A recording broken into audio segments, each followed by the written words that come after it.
championship, I'll find a tryout somewhere. In the back of my mind, I was going, you are so dumb right now. Your wife will kill you. A funny thing happened, though. These kids got excited. Their heads came up. They got smiles on their faces. They were happy. They were excited. They had a goal. They were going to make Coach go embarrass himself at a tryout. Any way you can teach, right? And I took the bet knowing that I would embarrass myself horribly because at 24, my doctor said, you will never, ever pitch again. Impossible. I didn't care. It helped these kids. At the end of the season, we're playing for the district championship. We're down by 2 runs in the last inning. Now, if our kids ever got behind or if the score was ever close, the chances were we were not going to come back and win that game.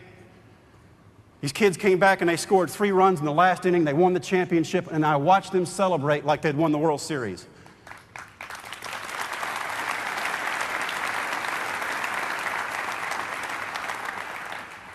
It was an amazing thing to watch. They're hugging each other. They're hugging the trophy. They're hugging their parents. They're taking pictures. I'm thinking, I'm a pretty good coach.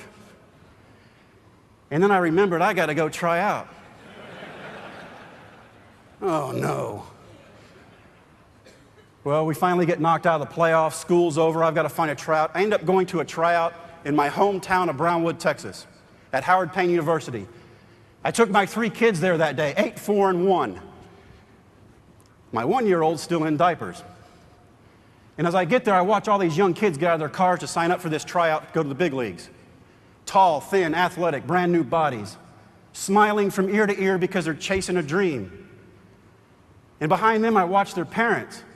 And their parents are smiling from ear to ear because they're watching their kids pursue a dream. And I noticed one thing about that. The parents were my age. What have I done? I get my kids out of the car, we go up to the sign-up table. Doug Gassaway is a scout for Tampa Bay. The kid in front of me signs up and walks off. Doug Gassaway looks up at me and said, how many kids did you bring to the tryout? 3. He said, no, 2 tryout. And I said, well, let me explain something. I said, this is going to be quite embarrassing. But if you'll just let me pitch, I can go home and tell my kids that I did this. I lived up to my end of the bargain. I was honest, I had integrity, and I did this. So you get a good laugh out of it and just let me try it. When he got done laughing, he said, okay.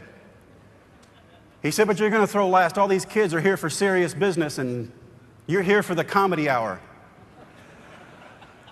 I said, thank you, and I walked off. And for 4.5 hours, the kids and I had a picnic. We got sunburned. I changed diapers, and we played games. After that amount of time, he calls me out to the mound. He hands me a baseball. And he said, how many pitches do you need to warm up? And I said, to embarrass myself, none. I just want to pitch and go home. He laughed at me, walked back behind the backstop, and he said, anytime you're ready. So I wind up and I throw a pitch, and it was a strike. And I was pretty happy. I thought, hey, that's a strike. And then I look up over the catcher's head, and there is Doug Gassaway, the scout, shaking his radar gun violently. I don't even throw hard enough to register on the radar gun. Why, this is embarrassing. 60 pitches later, I get done, and I walk off the field. My 1-year-old's crying. It's time to go home. As I get to the car, Gassaway meets me at my car, and he goes, I remember you. 20 years ago at Ranger Junior College, you were a tall, thin, left-handed kid who played football, and everybody thought they could make a pitcher out of you. I said, that's right, that was me. He said, you threw like 85 or 86 back then. I said, yep, that's me. He said, I don't know what you've done in your time off, aside from eat.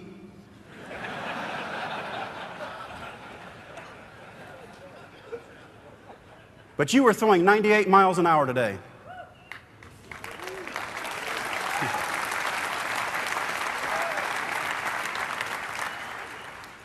The first pitch you threw without warming up was 94. Everything else went up. And I sat there because as a man, I want to jump up and down right now. I threw 98. As a teacher and a coach, I thought, I've been throwing 98-mile-an-hour batting practice.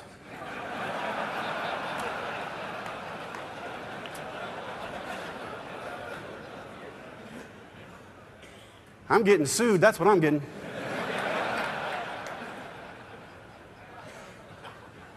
He said, look, you're old. And I said, thank you. He said, but you're left-handed, you throw 98. I got to call it in. They're going to think I'm crazy. They called it in. 2 days later, they want me to come back and try out again. So I go back and I throw in the pouring rain 2 days later with my 3 kids again. Raining so hard they had to have me a brand new baseball every pitch. Every pitch, 97. They said, we want you to come down to camp and get in shape and we want to see what happens. So I signed a minor league contract in 1999 to go back and play baseball. I took a pay cut from teaching to play minor league baseball. When you take a pay cut from teaching, you're not making any money. I went and got in shape for 3 weeks, lost 30 pounds, it felt pretty good. They sent me to AA. The first night I pitched, fantastic, 91, 92, I got a double play, I struck out a guy. The guys were like, hey, he's old, but he throws pretty hard. The second night, I threw 98 and 99, and I struck out 5 people in 2 innings. That's when the questions started. That's when they wanted to know everything about me.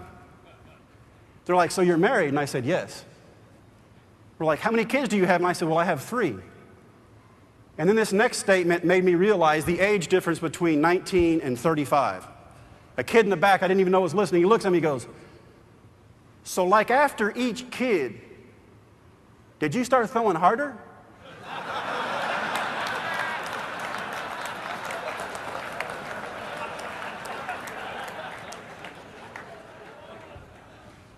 Well, yes, I did.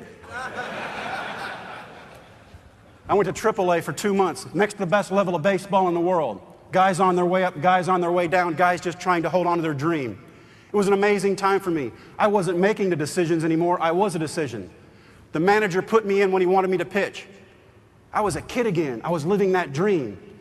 And I was doing it because a group of kids saw something in me that I didn't think was there anymore. They had faith in me when I'd lost it in myself. I pushed them and they pushed back.